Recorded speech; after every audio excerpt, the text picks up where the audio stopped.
Nobody cares about us.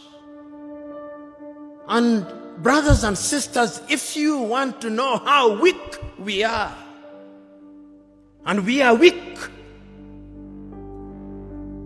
look at how we are treated.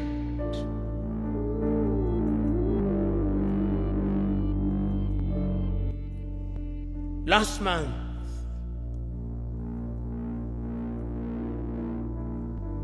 the world met in New York, the General Assembly. When African heads of states and government are speaking, the hall is empty.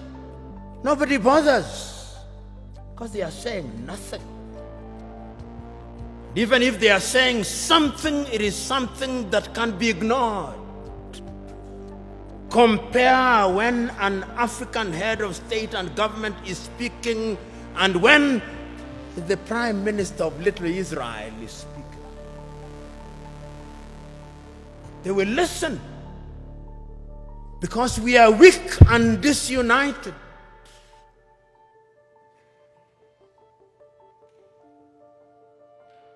So we have a weak continent because the spirit of Pan-Africanism disappeared.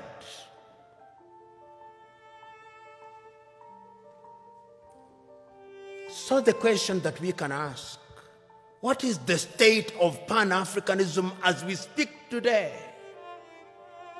The African Union, which is weak, says the right things and does the wrong things 9 out of 10 times.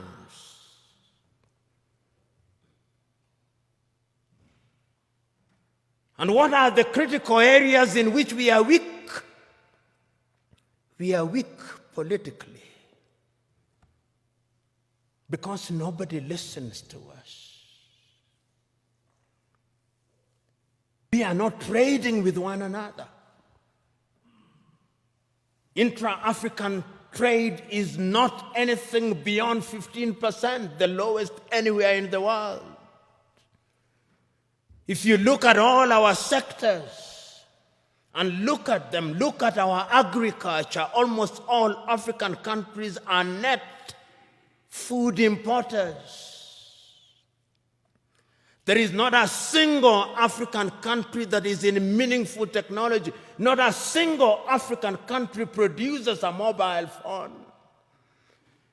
Yet the single most important ingredient in mobile telephony is to be found in the Democratic Republic of Congo. Not a single African country produces a car other than assembling completely knocked down kits. There is no meaningful production of pharmaceutical products in Africa. And if there was any doubt, COVID exposed it. All African countries, the 55 of them, are waiting to either receive Sinovac from China, Sputnik from Russia, AstraZeneca, Johnson or Moderna. And we don't even know what they are because our bureaus of standardization don't know. If you ask the Ethiopian Bureau of Standards what they are asking us to be injected with, they do not know. They just believe it is a vaccine because the Americans have said so or because the Chinese have said so. Africa is weak. So that even this magnificent edifice, I suspect, has not been erected by Ethiopian engineers. When I see the signage in Chinese, I suspect it is the Chinese. That is how weak we are. That is the reality of our mother continent.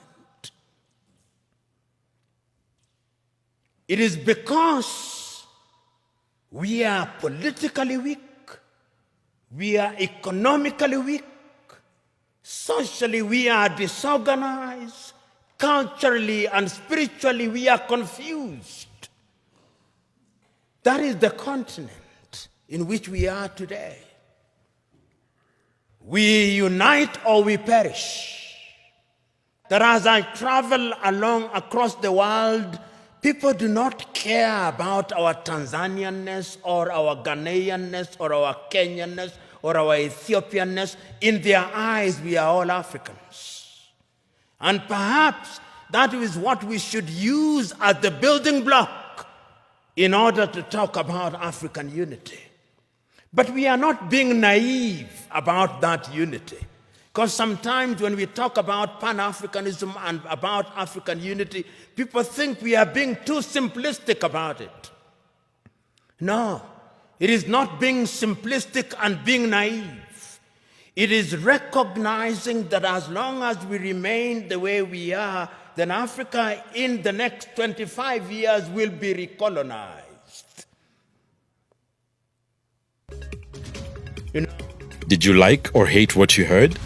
Let us know in the comments below, and if you want more candid speeches like this, be sure to like, subscribe, and hit the notification bell to catch all our latest videos. And please feel free to leave your suggestions, news tips, or topics about Africa you'd like us to cover.